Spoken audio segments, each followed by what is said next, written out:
Hey, God bless you. This is Ministrygospelmusicians, and we're going live with the show with an exclusive interview with my personal mentor. He's a music director, choir director, producer.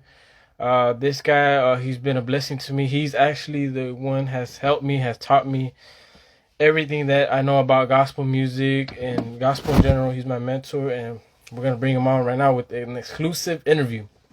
Welcome in with this talk show with Ministry Gospel Musicians. I'm Richie, your host, and we're gonna get started. So let me get him. Let me get an invite. Let me add him here. There we go.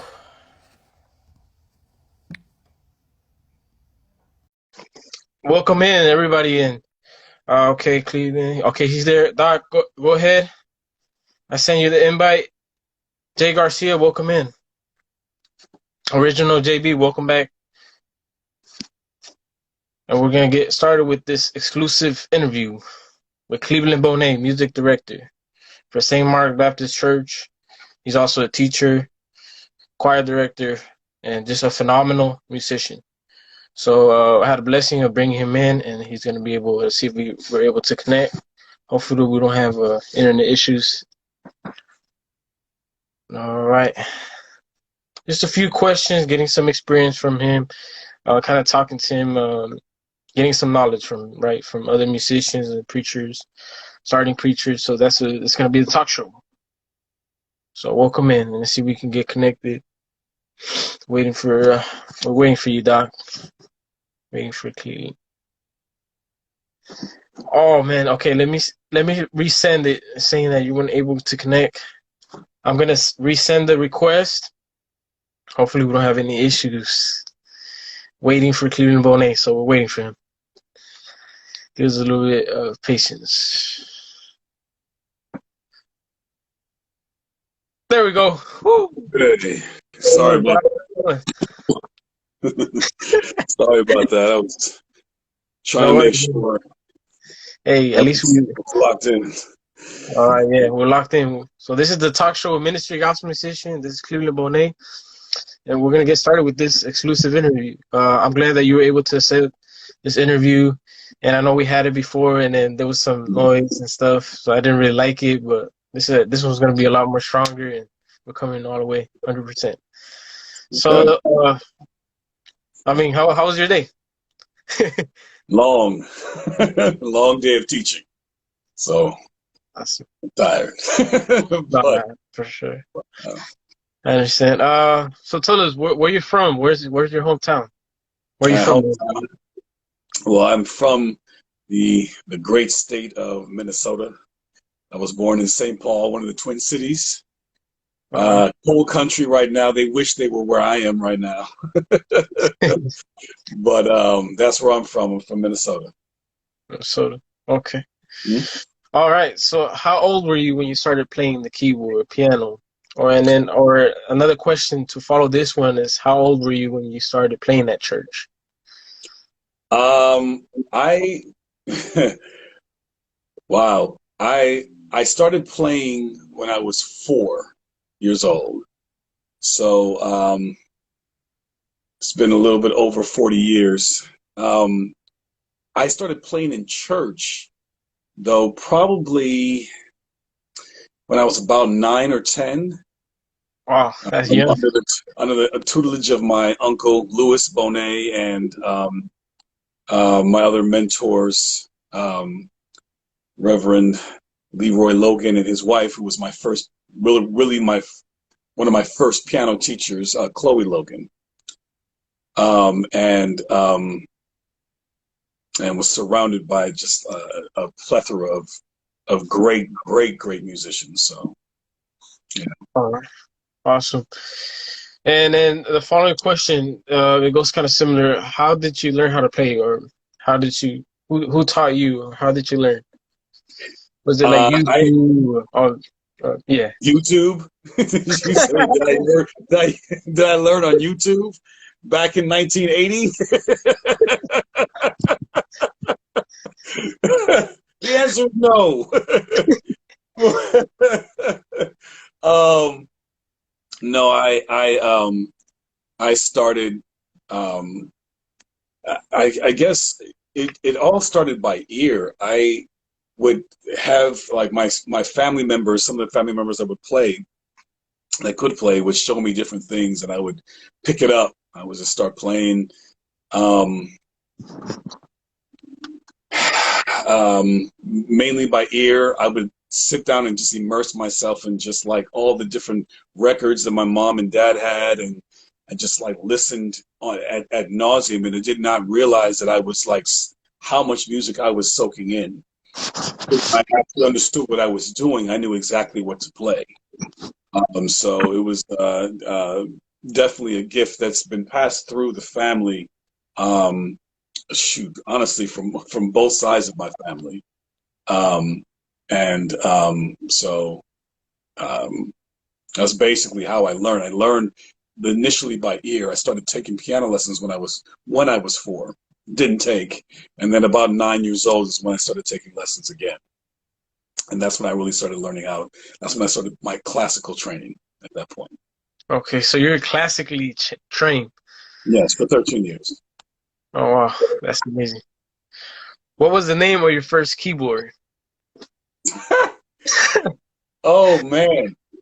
Funny enough, I have stayed with Yamaha. Yeah, it was a Yamaha PSR something. It was like one of the ones with the short keys.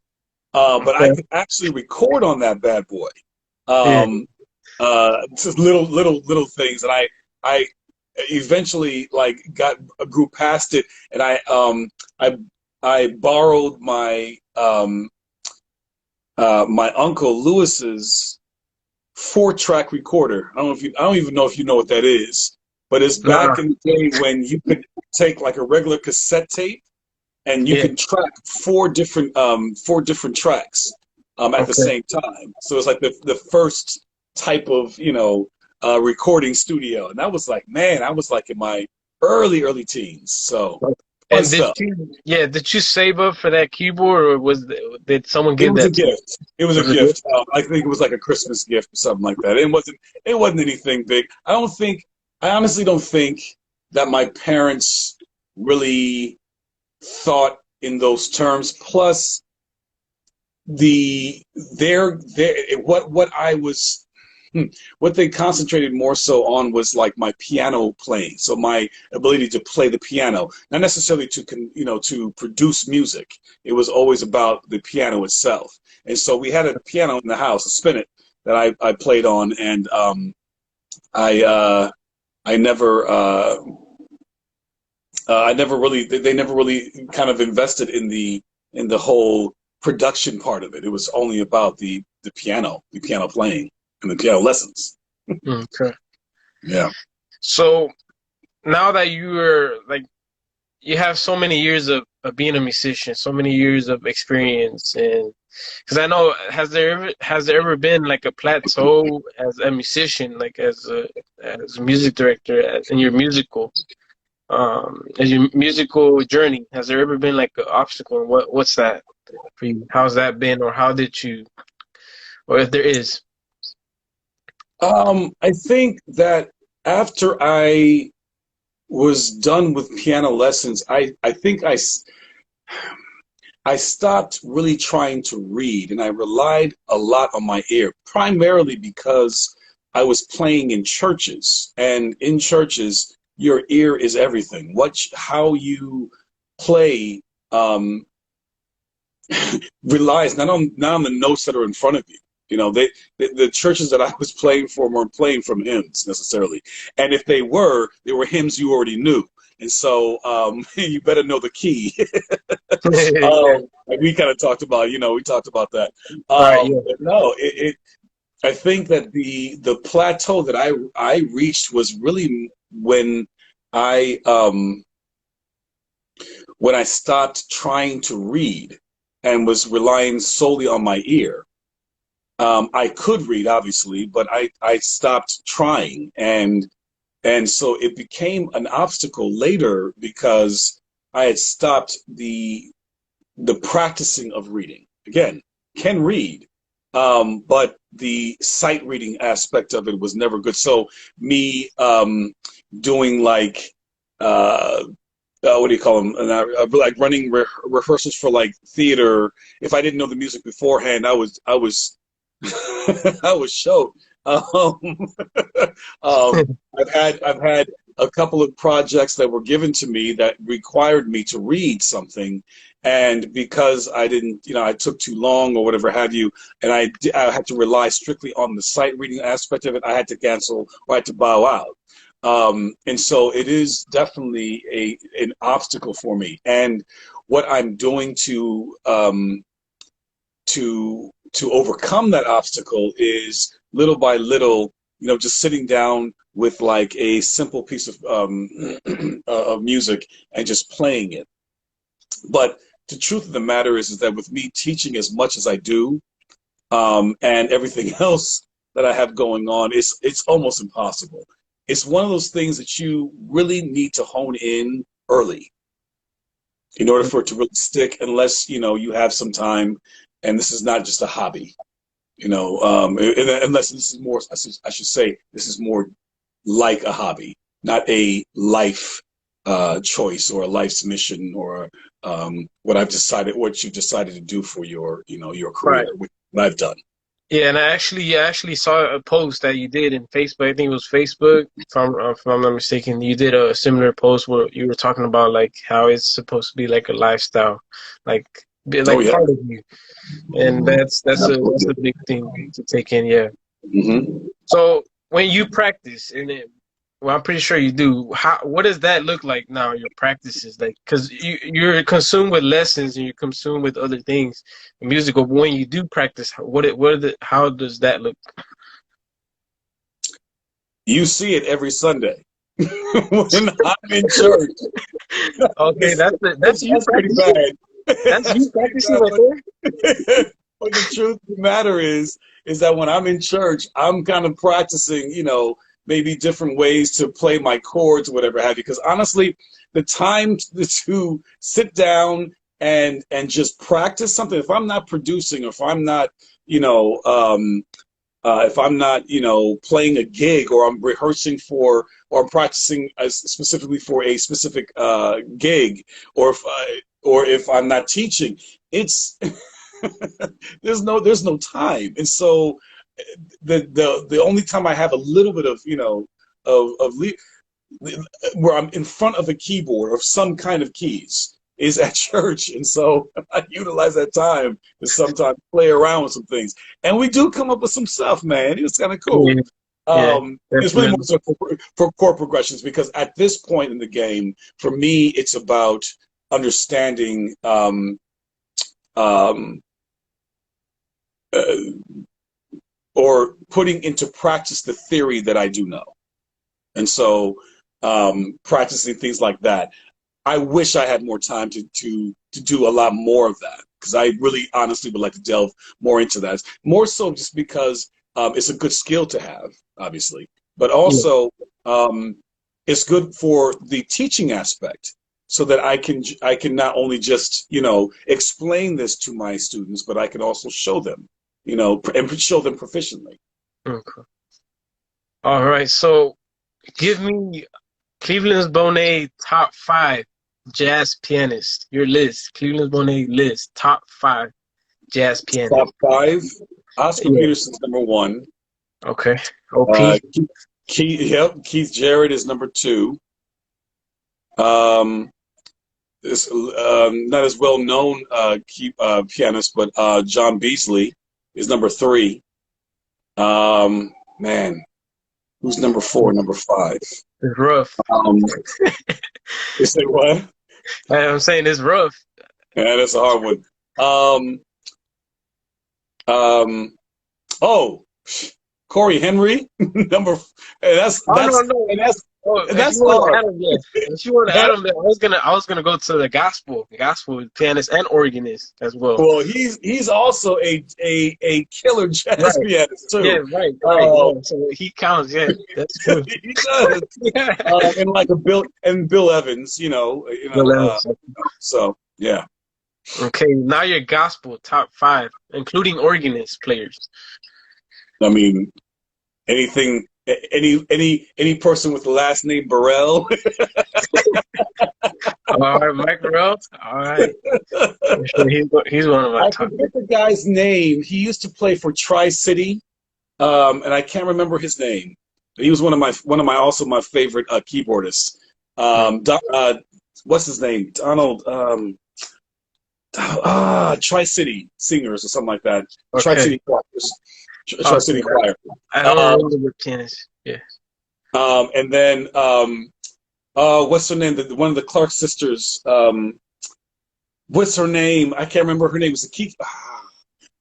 Whoever was playing the organ for them. Oh, yeah, I know who you're talking about. Yeah. Edwin Hawkins. Yeah. Edwin Hawkins. Hawkins. Okay. Oh yeah. What was that? Wait. No, that was 5, right? That's 5. I think that's 5. I'm not sure. Because Burrell actually like covers like 3 or 4. Oh man, nah, you can only pick one of those 3. because Kim Burrell is also ridiculously good. She is ridiculous. She is sick. Not only can she sing, but she also is just ridiculous when it comes to the vocals. With the vocals, she's also killer with the keys, man. I mean, and organ. It's not just piano and organ too. She's sick. Yeah. I think she can play with the heels too. The high heels. Yeah, she can. Yeah, and of course, put in Corey Henry in there too. So because he's also again been playing since what 3? Yeah. Yes. There's a video of him. There's a video of him. I think you told me about it, but I had seen it before. He's like he has this stretch, and he's walking the bass and playing flat finger and hitting them. I'm like, what? I'm done. He's outplaying me, and I'm 40. Oh, man, for real. Anyway. Yeah. What are some of your influences in music? What's that? As far as music is concerned, my influences. How I perform was influenced by my grandfather, where I get my classical, I would say my classical talent from. My grandfather was an amazing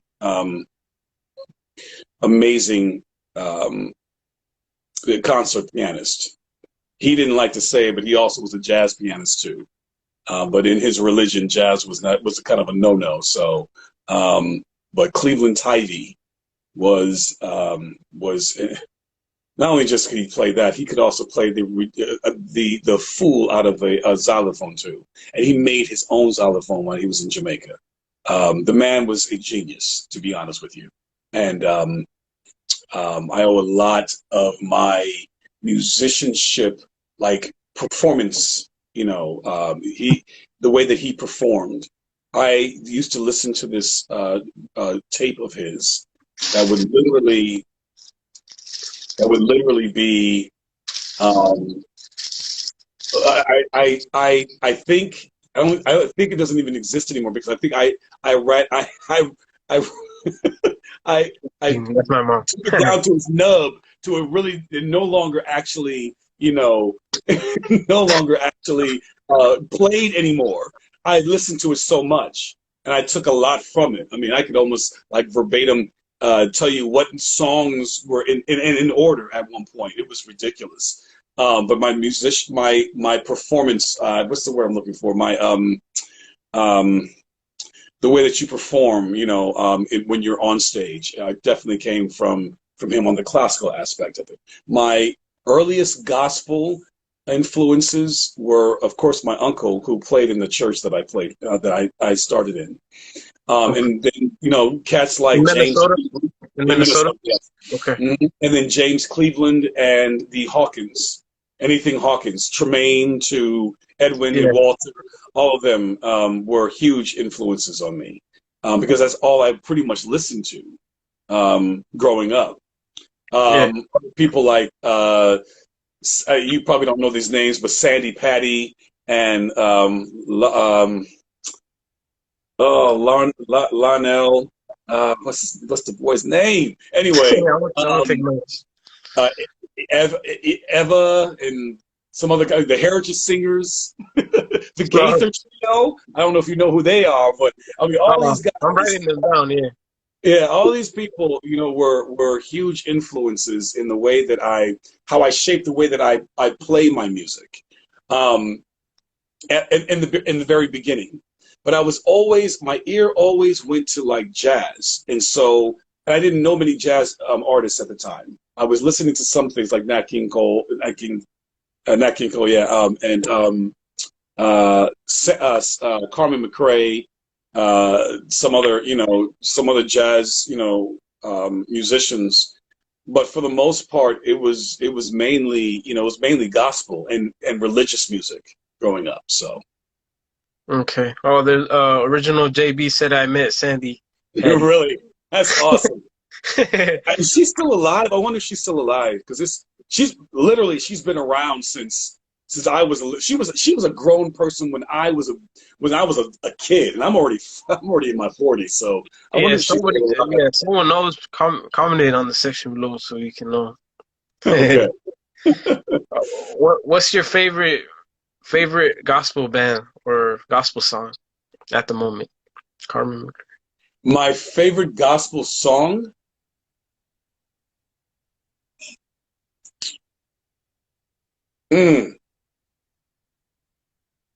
What is my favorite gospel song at the moment?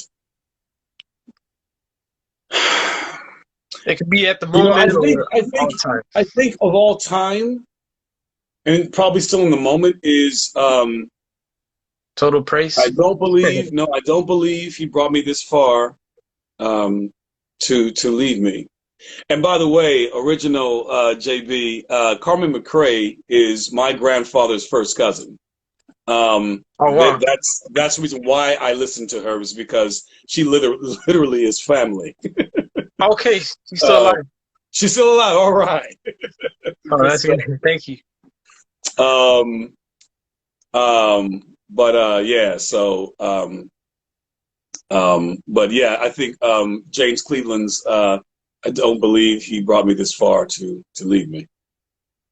Okay. It's probably one of my favorites. Favorite gospel artist or a gospel band? Favorite gospel band? Or a gospel artist? Gospel artist? Favorite? Yeah.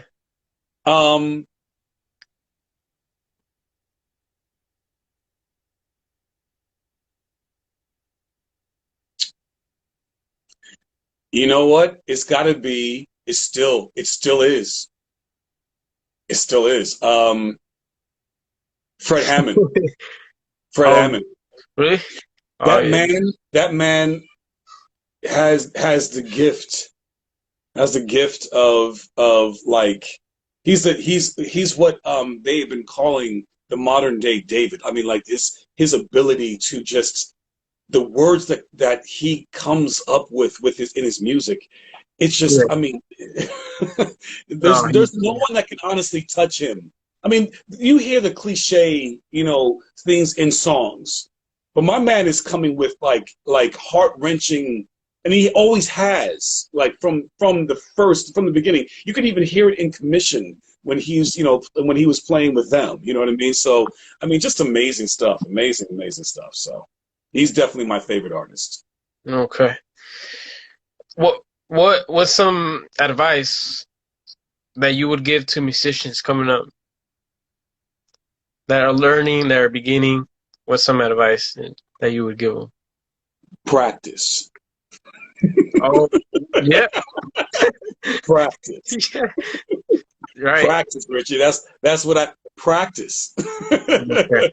That's the first thing. I would say actually even before that, I would say probably I would say that listening is probably the most important thing that any musician can do. They have to be able to listen.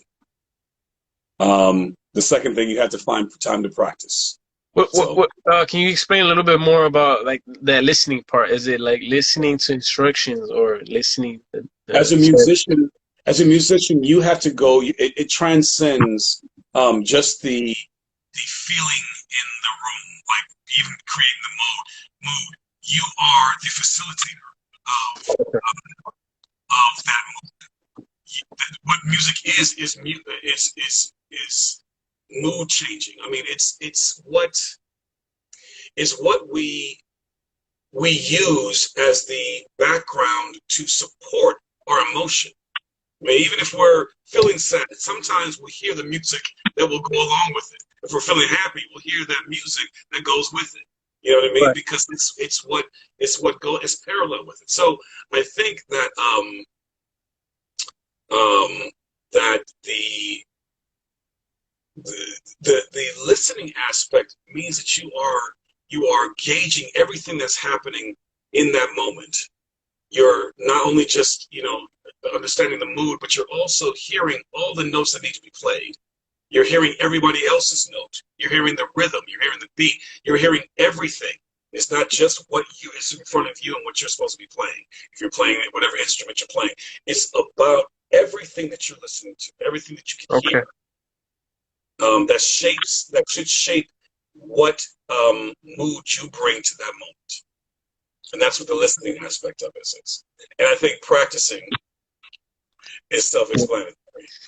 Yeah, it is. It is, man. Practice is, yeah, it's really You important. gotta find the time for it, you know what I mean? Yeah. I would say the third thing is, and this is a problem that a lot of musicians have, is faithfulness. We tend to be, not all, and the ones that aren't, typically are the step above, but we tend to be kind of on the flaky side. And it's mainly because we have a lot, as musicians, we take in a lot. If you're a true musician, you take in a lot of emotion, you take in a lot of things, and they sometimes affect your life, your everyday life. And sometimes that will affect how you govern your life. And that will also mean that you will allow things to seep in, that will distract you from being able to do what your job is supposed to be. And when that happens, then you become a flake, and Yeah. musicians sometimes will fall into that. So dedication, being vigilant in making sure that you are true to your word. If I'm going to be here, I'm going to do this, I'm going to be there at this time, me learning this specific thing, that you're doing that. Right. I think that's really a lot. Like faithful musicians.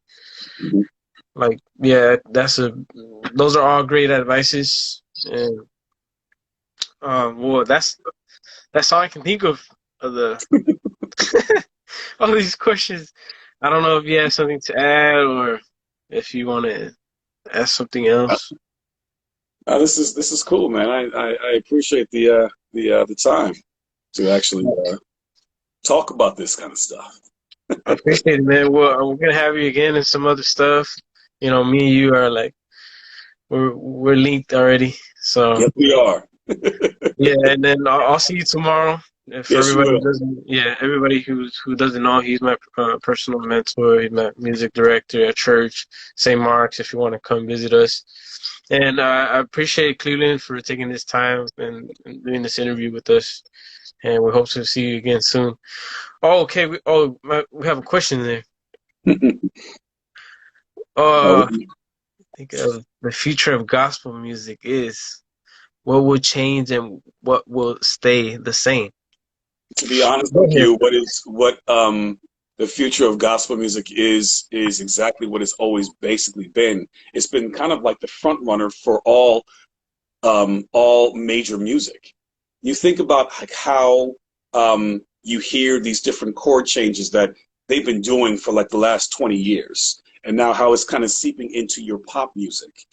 Pop music is not just as simple as those bump bump bump bump bump bump bump bump bump. It's actually starting to now get these little really little funny chord changes, especially like the underground R&B too. They're kind of these are gospel.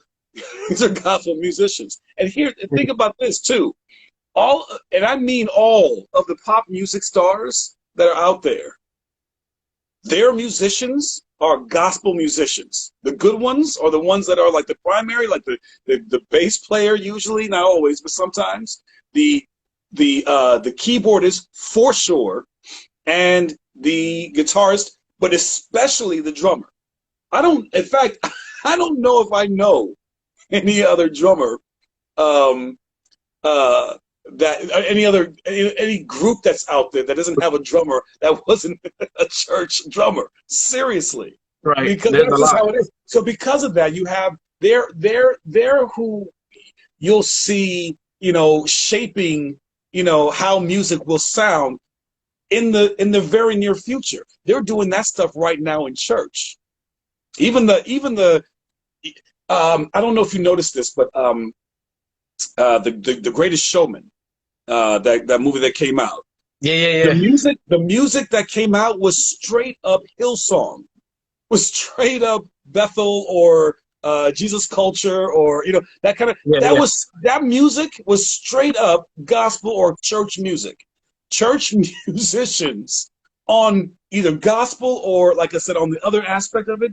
I'm telling you that is where um, that is where music today, the secular music, is grabbing from, honestly. And when you think about blues, when you think about how that turned into rock, how rock turned into even heavy metal, and different, and how that progression went. Where blues came from was from the church, was from the idea of church, and so the future is in a sense being written by the gospel musicians. That's So crazy. that's really important, because I still feel that there's still like those fundamentals, the Mhm. basic, that those are still there, from years in the past. That if you hear it now, they're still there. So Yeah. so I think gospel and the future gospel is just. I mean, you expand on that, and will it change? And we'll see. I don't Will, think it. I don't think will it it. I stay don't the think. same? I mean, it changes. I mean, it changes. I think because when we do stuff in church, like we do, right, and we think about like different things, like how we're learning different things, or playing different things, and how we learn it. That's what's happening in other churches, probably on a different, and a completely higher level than what we're doing, but still the same concept. So these different things, the different concepts, how you are playing the same gospel song over and over again, and the same thing in other churches like a Bethel or like a Hill Church or whatever. They're Yeah. doing the exact same thing. They're changing the way, and those are what seeps in to your secular realm, and so church musicians, gospel musicians, pretty much are shaping it all in most pop music. Now, obviously, in genres like jazz, even Wow. in Yeah. jazz, like your Yeah. jazz fusion, all day. Yeah. That's straight up what you hear in West End Yeah. church. You know what I'm No, no, saying? no. Yeah, So that's a key point that you said right there. yeah, Yeah. yeah. I mean, it literally. I want to say infects, but it influences all genres, all genres. Right. Because it begins in church, and those musicians end up being, you know what I mean. So it's cool. Yeah. So I hope that answers original JP your question. And I think we're gonna lock it up. All right, man. Sounds good, Doc. Again, I appreciate you taking this interview and My answering pleasure. the questions, and we'll stay in touch. I'll see you tomorrow, and then Sunday, Yeah, we're back again. absolutely. All right, man. All right, take care. All right, man. Take it easy. Mhm. All right, bye. All right. All right, that's it for Ministry Gospel Musicians. Thank you guys for tuning in. I hope that answers everybody's question. This is a talk show for musicians and starting preachers, where we just get together with interviews, uh, where we get advices, where we invite musicians and guest speakers like preachers, and just kind of talk, just have a chat. So this is a talk show. So thank you guys, and I hope you guys are blessed with this one. God bless. He will be able to recognize what type of music it is. He's gonna be able to recognize. All right, so